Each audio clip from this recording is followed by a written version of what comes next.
So according to a family source, Donald Trump is angrier about being banned from Twitter, about losing his Twitter privileges, than he is about not being president anymore. Being off Twitter is a bigger loss to him than losing to Joe Biden in the 2020 election. This is from a source from his family again. It says, in an interview with Business Insider, his niece, Mary Trump, claimed the loss of Twitter privileges by her uncle Donald Trump, along with having the PGA strip him of hosting their championship in 2022, are likely eating at the president more than losing re-election to now President Joe Biden.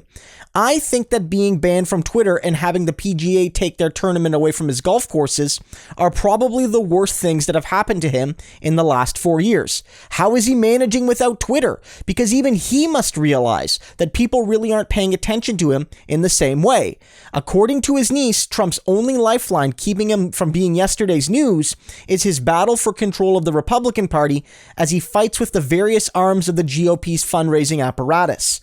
And we've covered all of these stories. And guys, I'm going to be a little honest with you. When I covered, Trump losing Twitter, and when I covered Trump losing his golf tournaments, I sort of said partially jokingly that, OMG guys, Donald Trump is going to miss his golf tournaments. He's going to miss his Twitter account more than he actually misses being president.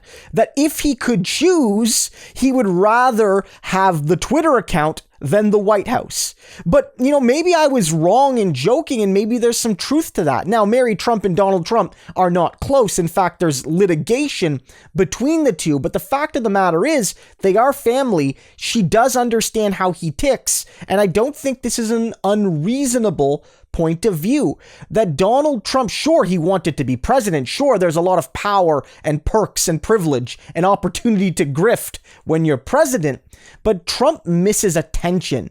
And there's nothing that can compare to whenever he sent out a tweet getting literally tens, if not hundreds of thousands of likes and retweets and comments and instant media analysis and instant media reaction for everything he did, no matter how big or no matter how small. And that's gone now. Sure, he puts out his press releases, which, sort of immediately find their way onto Twitter, but it's not on one account. Trump can't say, I posted this, click this little blue button on Twitter, and instantly the world is talking about something new. He can't do that anymore, and that destroys him inside. And again, these sport things matter to him because Trump so badly wants to be accepted by people that he sees as like athletes and celebrities and other rich and famous people who by and large have sort of rejected him during his 4 years as president because they either disagree with what he thinks or they know he's toxic to any sort of brand. They know he's toxic to any sort of wider audience.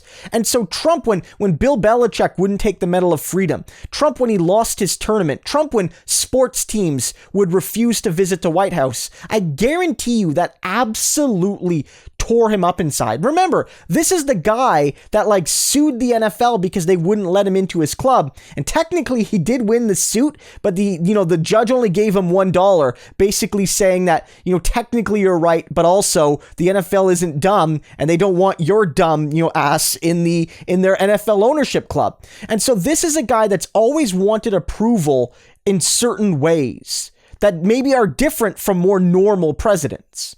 And so keep all of this in mind. And again, I think this is a good perspective for why Trump is fighting the GOP so hard. Yeah, a lot of it is revenge. And I think a lot of it is making money. Like I've talked about it, how he wants the Republican Party to stop using the name Trump in their fundraising so only he can use it for his new super PAC so he can be the only one monetizing the very popular Trump brand among conservatives. Most of us don't like Trump, but the people that do like him really, really, really still like him. They like him even more now than they did before he was a loser, back in November.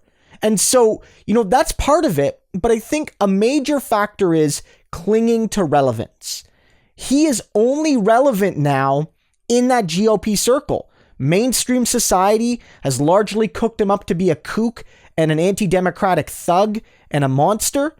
And, popular society, the celebrity class, that he was sort of a part of when he was on The Apprentice and he could be on SNL. Like, they've largely, you know, abandoned him as toxic, and rightfully so. And so all he has is his far right MAGA chud loser club. And if he can't hold on to that, he's got nothing.